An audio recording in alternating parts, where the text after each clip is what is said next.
Hello people, and welcome to Crypto Exposed. Okay guys, I'm sure you've heard the news that Ripple are releasing a stablecoin, and this has raised a lot of questions within the community. What's going to happen to XRP? Is this a good thing? Is it a bad thing? Is XRP going to become obsolete due to the stablecoin? And so I'm sure there's people who've already covered this. I know Lambo has, and so I'm just going to add my little 2 cents into this as well, because I know it's something that a lot of people are thinking about and, they're worried, so I'll give you my opinion and my perspective on this. So let's just jump straight into it. Do I think the stablecoin is going to be bad for XRP? No, I don't. Not overall. Okay. But I will say this. I can understand why people have some concerns. Like, I've saw some people, the way they've spoke on this is like, oh, it's just not going to be any type of problem at all. And I don't think it will ultimately, but I do think I can see why some people do have the doubts, right? That's all I'm saying. But I'm going to expand upon this obviously as we get through the video. So stick with me so I can give you, my full fleshed out thoughts on this. Okay, cool. So let's get into it properly. Let's really dive into this. Okay, so the Ripple stablecoin. Is this going to be bad for XRP? No. Why? Well, I don't think they're going to ultimately use this now for cross-border payments, just simply because it takes away the speciality of XRP. Okay. Now, the thing that I will say, and this is why I was saying that I can understand why some people may have some concerns, is because there are some networks that I do know that are using stablecoins for real-time cross-border payments. And I'll give you an example right now because I hold the crypto HBAR. And as you can see here on their website, real-time intercontinental settlement using stablecoins. And I think it's Shinhan Bank. I'll just scroll down here. Yep, there you go, Shinhan Bank. So they're the guys who are doing like a proof of concept with Hedera in regards to doing cross-border payments with stablecoins, right? So could Ripple go to that? Well, yeah, right. It's a possibility, but I don't think they will. So I'm going to give you the for and against here, right? So I'll give you the for first. I'll give you the reasons why they could go to the stablecoin first. Let's get the worrying parts out of the way, and then I can give you later on the reasons why I don't think they would ultimately. Okay. So the reasons why I think they could go to using the stablecoin. Well, if we go back to the space that David Schwartz had in the past, not that long ago, he was on a Twitter space or an X space, whatever you want to call it. And he actually said, look, cross-border payments just hasn't been as successful as we hoped it would be. And so we're moving to other things. And so, in regards to the cross-border aspect of it, has part of the problem been in regards to XRP? Has it been maybe even in regards to the lawsuit? Has that really held them back? Now, maybe if they were to use just a stablecoin instead, would they have less legality issues, right? Because one of the things that we know that's going on right now is the lawsuit that's still going on in regards to the institutional sales. And so if they use a stablecoin, will that stop a lot of the potential problems they could have in the future going forward? Because, this is something that's still got to be judged upon, right? In terms of us as retail holders, yeah, we're cool. We've got the go ahead. But in terms of the institutions, there's still that gray area, right? And so I can understand why institutions at the moment might still be a little afraid to want to work with Ripple and use XRP, because they might be like, well, what's going to be the outcome of the institutional sales? Because, if we start doing business with you guys and then, Judge Torres ultimately rules like, this is the way you're going to have to do business now, and this is what you can and can't do, and we're doing that stuff, is that going to end up leaving us in legal trouble further down the line? And let's be honest, the SEC are not happy with Ripple. You can tell that from what they've tried to request in terms of the penalty for the fine, the $2 billion fine. They're trying to bankrupt Ripple. Like, let's make no mistake, they're trying to take them out of business. Now, I don't think it's likely they're going to get that, but still, the fact that they've even made that type of assertion, which is absolutely crazy when it wasn't an actual fraud lawsuit, etc., it's ridiculous. But you can see where their head is at, and you can tell what they're trying to do. So, and just for the record as well, one of the things what they've said in regards to when they seeked this fine, they were saying that they feel that Ripple was showing no kind of remorse because they continued to sell XRP after the lawsuit. So they're clearly trying to say that they don't like the fact that they've continued their activity after the lawsuit as well. So again, this could be where the SEC could try and look at other companies and think, well, even if we can't get Ripple after this lawsuit, we'll get the companies who want to work with Ripple, and maybe that will make them not want to work with Ripple anymore, because they might just say, look, it's not worth it. We're going to get sued. We're going to have issues, blah, blah, blah. So maybe in that regard, using the stablecoin might be easier, right? So that's a reason as to why they might want to do it. And just another reason is, okay, I don't know if you guys are aware of this, but when the whole partnership happened with MoneyGram, right? Ripple had the partnership with MoneyGram. One of the problems that they were having, and this is why the partnership didn't go too great. I mean, don't get me wrong. I think the lawsuit was what ultimately, severed the partnership. But I'll be honest with you. I saw one of the, I don't know if it was the CEO of MoneyGram or something like that, and he was talking about XRP and Ripple. And he wasn't speaking too great about it, to be honest with you. He didn't seem like he was too fond of the whole experience. And so one of the things that I have heard about this, and Jungle Inc. covered this really well, he was basically saying that one of the problems that MoneyGram said that they had when they were using XRP was, okay, so you take the currency that you currently have, right? So let's just say, for argument's sake, you've got pounds, yeah? You then have to pay a fee to transfer the fiat currency, so the pound, into the XRP, right? And then obviously the XRP now transfers over to the other country. So let's just say it goes over to America. So now it's going to dollars. And then you have to pay a fee to transfer the XRP into dollars as well. So there's fees on both ends, right? There's basically foreign exchange fees on both ends. And so this was actually a problem that they didn't like, because I was like, look, we're paying fees both ways here. So this has actually ended up being like quite a costly expense, which Ripple ended up like footing the bill for. They ended up covering it. But this was one of the issues that MoneyGram said that they had with using XRP. And so when you think about it from that aspect, like maybe if it's just a thing where they just do it in a stablecoin, like for one, they might just stay in the stablecoin, right? They haven't got to worry about keep transferring over the currencies. They just keep it in the stablecoin. And as you know, like stablecoins is getting way more adopted now, which is why Ripple have done this in the first place. Like there are companies who are actually saying, hey, we'll actually accept you paying your bills in stablecoins now. If you want to pay like your energy bill and stuff like that, like there are companies who are saying we'll accept stablecoins as payment.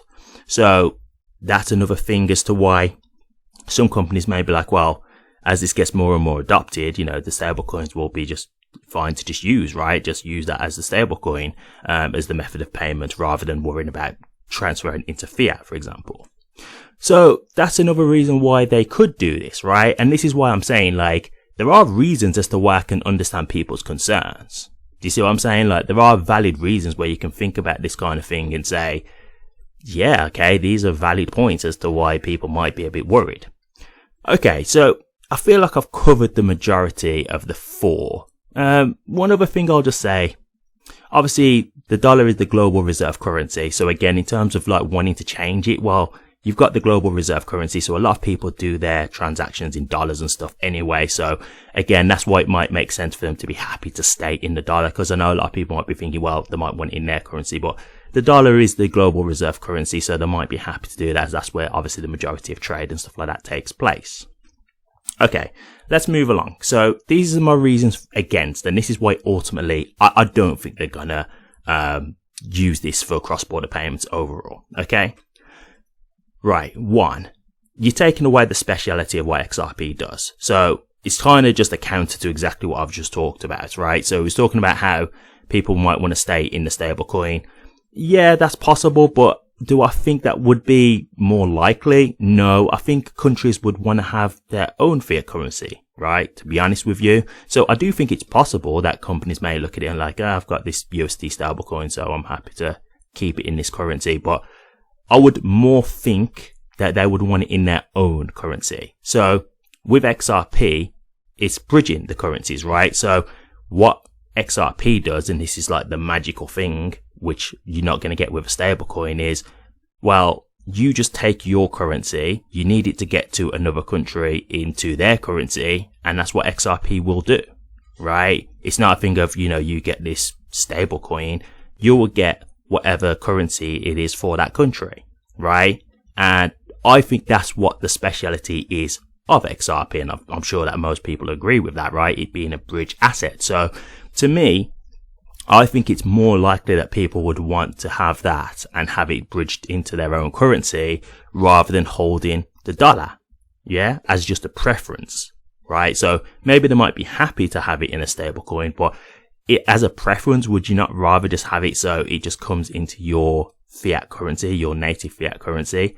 That would be more of my presumption. Okay, so it's going to take away the magic of what XRP does in that regard. Like, it's going to take away the speciality of being able to just take one currency and convert it into another in seconds, right? It's like, okay, now we're just moving around with dollars all the time.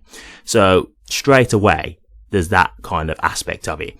And this is the other thing, from like a political point of view. You've got, for example, like the BRICS nation and, you know, countries like this that want to try and move away from the dollar, right? So these are countries that are not going to want to help aid the dollar any further. So they're not going to want to keep transacting in dollars, right? Because each stablecoin, obviously, if it's pegged to the dollar, it's got to be represented by a dollar, right? So in that regard, I just don't think they are going to want to keep supporting the dollar in any way. So for some countries, from a political point of view, no, they're not going to want to use a USD stablecoin, right? Again, they're going to want to keep their own country's fiat currency, right? Okay, 2. Let's just be realistic here.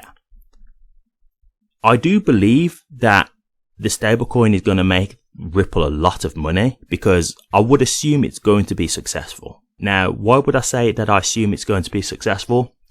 Well, let's look at what you've got here. So you've got the main stablecoins you've really got is Tether, USDT, and Circle's USD coin, USDC, right? So with Tether, there's been a problem that we've all been aware of for the longest time. Tether have not proven the backing of their stablecoin. So they've not been able to prove that the actual stablecoin is backed 1-to-1 by a dollar. So the worry is that is Tether on a massive house of cards, basically, that could be doomed to collapse any day, right? Is it basically a giant Ponzi scheme? Now, Ripple have said that they're actually going to have a third-party audit to prove the backing, the reserves for their stablecoin. So straight away, you've got transparency there. Now, I'm not saying that everybody's going to move away from Tether for this reason, because the one advantage that Tether does have is that it's actually lasted all this time. Like, there's been these talks about Tether imploding for the longest time now, and so far, you know, it's stood the test of time. So that is one thing where that may have given people comfort, right? But there are people who are concerned with Tether. So I think if you can go to see Ripple's coin is actually backed 1-to-1 and you know for a fact it's safe, that's going to make them a lot more comfortable. And I do think that they will get a lot of Tether's customers, right? I'm not saying it will take their whole customer base, but I think they could take a good chunk of it. And yeah, Ripple have already got like a big name within the industry, right? Like, Ripple's one of the biggest names in the crypto space. So they've already kind of got that credibility to them anyway. So I can imagine that the stablecoin will be successful. Do I think it will take the number 1 spot? I doubt it. I'd be very surprised if they take Tether's lead, because they've just had so much of a time advantage over Ripple. But yeah, like, I do think it's possible that they can take a good chunk of their customer base. So in that regard, yes, I do think that the stablecoin is very likely going to be successful. But in my opinion, that is not going to compare to how successful they could be if they can raise the value of XRP. And we know realistically, XRP, they hold just so much of it, right? So to me, while yes, this stablecoin is definitely a great revenue stream for them, with it being successful, I think XRP would be a much bigger revenue stream for them if they can make XRP successful. Because think about it like this, right? We know how much XRP Ripple hold. I think the last time I heard about it was, like 45 billion or something like that, something along those lines. think about this. If XRP was to go to, you know, we've said before what's like kind of possible. Now, I'm not saying that this is what's going to happen in this bull run, but just saying what's possible. We think 3 digits is possible with XRP. Well, I personally think 3 digits is possible. I'm not saying how quick or how long that's going to take because I don't know. I'm just saying what is possible. I'm not even saying that's going to happen. Again, I don't know, but I'm just saying it is possible to get to that kind of price range. If XRP got to 3 digits, right now, let's just imagine that they'll have been selling XRP as we go along with this. So it's not like it's just going to happen, you know, right now with the 45 billion. But even if they've just got like 10 billion at the time or 20 billion, can you imagine how much money that's going to give Ripple if XRP gets to that kind of price? That will, in my opinion, massively trump what they're going to get from the stablecoin revenue. So, in my opinion, it would be counterproductive overall for them to basically abandon XRP. You see what I'm saying? Like, I don't really think that's what they're going to do. They have so much XRP, and the benefit that that could have to them as a company if they can really make a success of it. I just think it would make way more sense for them to keep trying to make a success of XRP in some way, shape or form. So in my opinion, when it comes to this kind of stuff, like, I do get the reasons of concern, and I do think there are some valid reasons as to why the concern can be there, but overall, I just don't think it's likely. I really don't. Like, I don't think it would make sense for Ripple to abandon XRP, in my opinion. I'm not saying that it couldn't happen, but I just don't think that's really likely. You know, I really don't think that's likely. But in regards to stablecoin, because, you know, I've heard that there's been an article put out by CoinDesk, I believe, and they've been basically slating Ripple and, you know, trying to make out that this is some kind of desperation move.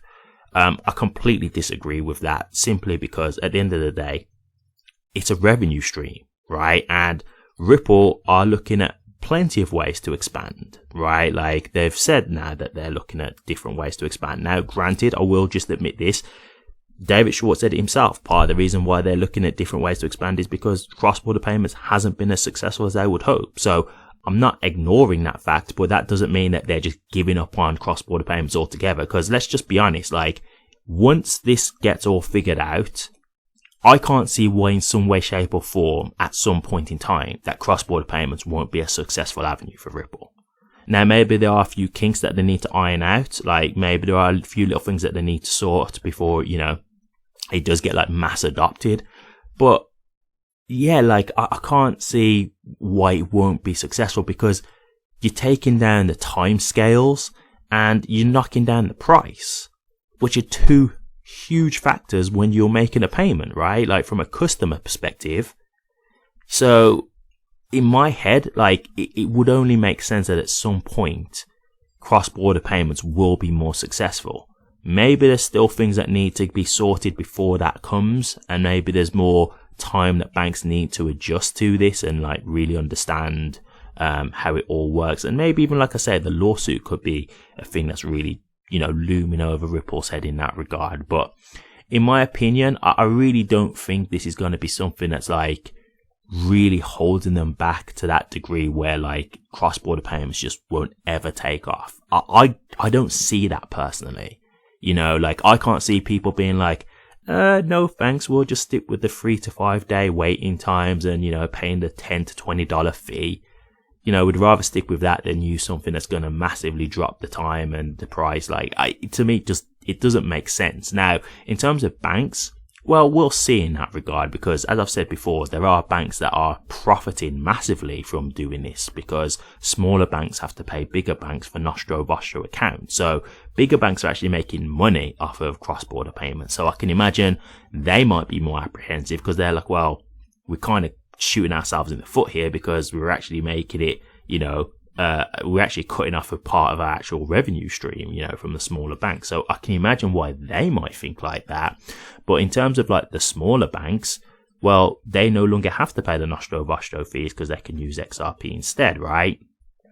And so, yeah, like, I don't see why in the long term this wouldn't become like more of the standard, and then the bigger banks will probably have to go along, because they have to be competitive, right? Like if you've got smaller banks that are saying, well, hey, look, we can do these cross-border payments for you at this minimal fee and it will be there basically instantly. Well, the bigger banks are going to have to conform to that, right? Because who's going to continue using the bigger banks to do cross-border payments if they're still offering, 3 to 5 day waiting times with $10 to $20 fees? Like that's just not going to work, right? So to me, I think it's like a matter of time, but who knows how long that could be, right? That's the thing. But yeah, overall, to me, no, I don't think this is going to be anything that we have to worry about. Also, just a quick one as well in regards to why I don't think the stablecoin will be an issue. You got to understand when you're working with the dollar, like you're working with basically another fiat currency, right? And one of the whole specialities about XRP is that it's a cryptocurrency. The problem with the fiat currency is it can be printed. Can you prove the backing? Like, could there be a problem where the backing, changes or that kind of thing, and that causes a problem as well?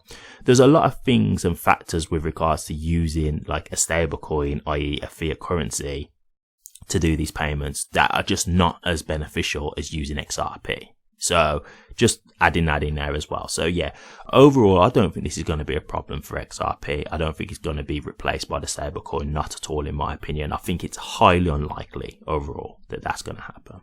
So I hope this has helped, guys, because, I just wanted to show you both sides, because I'm not saying that I think, it's impossible, but I just think the odds of it are just very slim. I just don't think overall it would make sense for Ripple to go in this direction.